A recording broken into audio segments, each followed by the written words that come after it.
Communication is essential to life. Through it, one is able to express, comfort, understand, and empower. In this documentary, five theories will be discussed, namely the narrative paradigm, cultural studies, cultivation analysis, uses and gratification theory, and the spiral of silence theory. Narrative paradigm suggested that human beings are natural storytellers and that a good story is more convincing than a good argument. Walter Fisher stated that all meaningful communication is in the form of storytelling, as a philosophy of reason, value, and action. Fidelity, on the other hand, is assessed by whether or not the stories they experience true with the stories they know to be true. According to Aristotle, some statements are superior by virtue. Narrative coherence is the degree to which a story makes sense. Foucault claimed that communication systems are formed through the knowledge and power of the hierarchies that control access to the discourse set. Narrative paradigm also tackles about the nonverbal communication and the verbal communication process.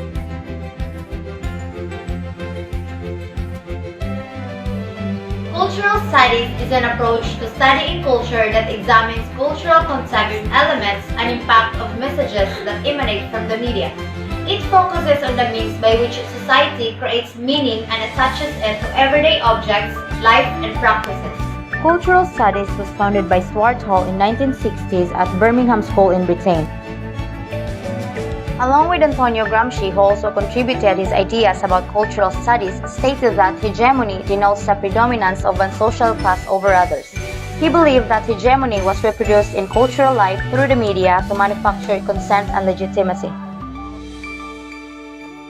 Another chief method that cultural studies uses to understand culture is through signs and semiotics. The signifier is the word, color, or image that one concretely see, hear, touch, smell, and taste. The signified is the concept, meaning, or associations of the word or image that the sign refers to. In this image, the rose in signifier is interpreted as a red rose, but it signifies a symbol of passion and love. Another image is the cross. In signifier, it is a brown cross while it signifies religion or specifically a symbol of Christianity. In a magazine cover photo, it has the same image with all other magazines produced with the same publication office. However, as people look at it, they may inevitably have different perceptions as to what the image really represents. Hall's principal concerns also tackles representation and discourse. He describes representation as a process by which meaning is produced and exchanged between members of a culture through the use of language, signs, and images which stand for or represent things. In Meaning and Struggles, Hall proposed that the dominant definition of a word is taken for grantedness and is achieved as a powerful individuals or groups that gives credibility to the association of sign and meaning. The connotation of a sign is usually changed either through an inversion mechanism where black means despise, it has been changed to black is beautiful, or either through metonymic mechanism where pig means disgusting animal to pig means police. Cultural studies consider the media to be of primary importance. Culture requires communication, and in industrialized collectives, the book of communication transmission occurs through media. The prime issue is that who owns the means of communication and the recipient are defined.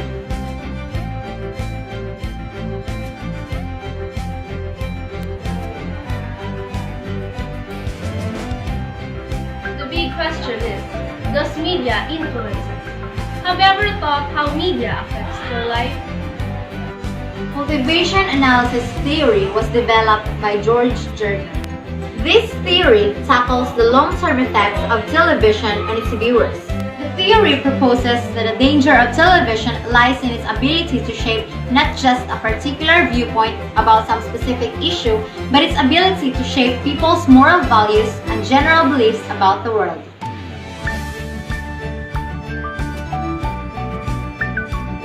Key terms of cultivation analysis theory.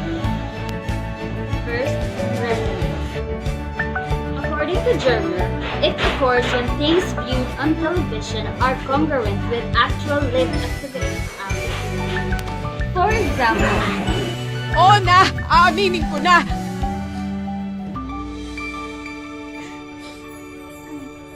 Ma.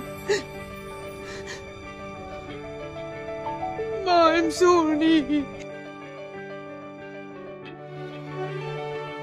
That example shows that there are situations that can happen to real life and that viewers can relate. Second, mean world index. Journals stated that the long-term exposure to television in which violence frequently occurs cultivates an image of a mean and dangerous world to the viewer's mind. Let's watch this video.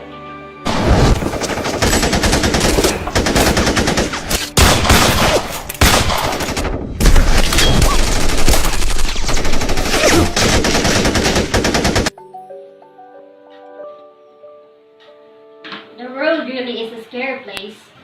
Yes, absolutely. It's not even safe to go anywhere. We can never know what might happen to us if we indulge ourselves in this cruel world. So after watching that video, it will be instilled on the viewer's mind that the world is in chaos and it's not a safe place to dwell in. Third, the magic bullet theory. This theory is also known as hypodermic needle theory, in which the audience are directly influenced by mass media. For example, an ordinary person with ordinary opinion plus mass media will have different opinions. In this case, a boy likes basketball, but when the media suggests that volleyball is much interesting, the boy now likes volleyball.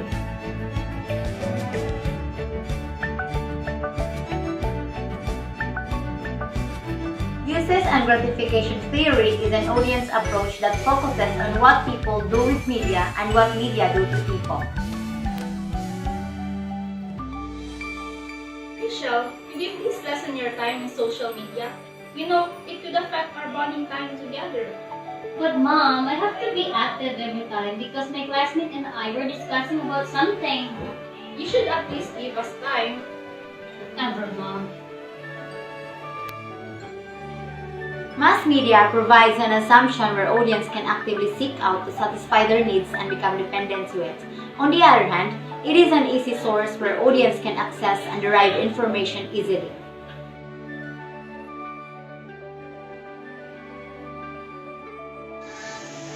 German political scientist Elisabeth Newell-Neumann contributes the famous model called spiral of silence.